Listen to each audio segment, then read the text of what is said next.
Welcome back, everyone. In this module, we're going to take you through a brief history of information design.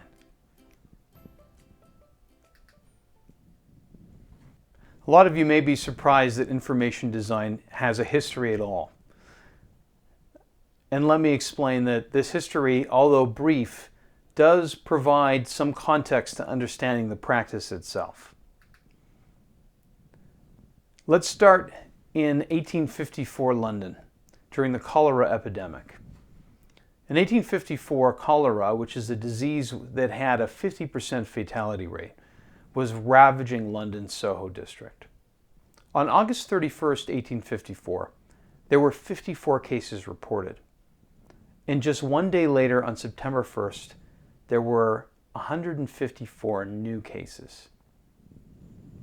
Within 10 days, there were 520 people dead. So who would help save London from cholera? His name was John Snow. Now, not this John Snow, but someone else who was actually this guy.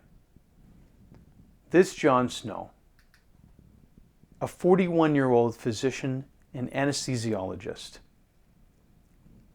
His hypothesis was that drinking water was the possible source of infection, and wanted to test out his ideas with the Soho outbreak.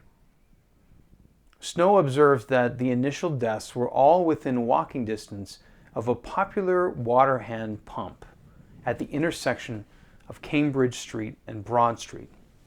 So he began to plot out the information that he gathered on a map.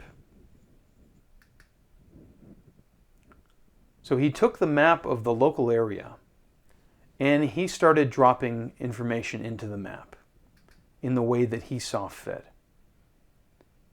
Drawing dots where there were outbreaks, using the size of the dots to indicate how many of them there were.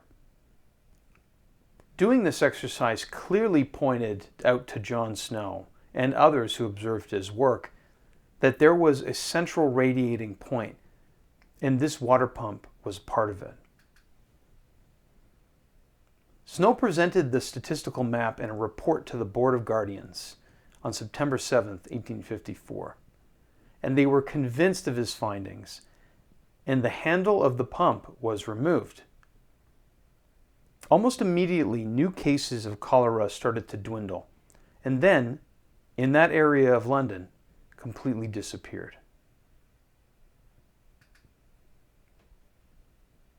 Through effective use of information design, we, as John Snow did, can build narratives, highlight trends, which can make critical data more palatable to users.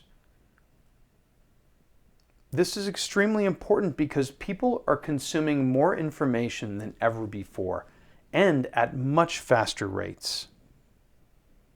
The products we design must account for that as well.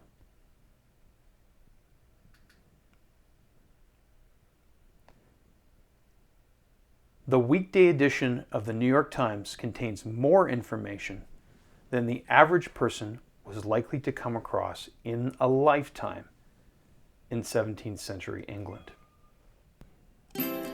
I hope you enjoyed that brief history of information design. We'll see you in the next module.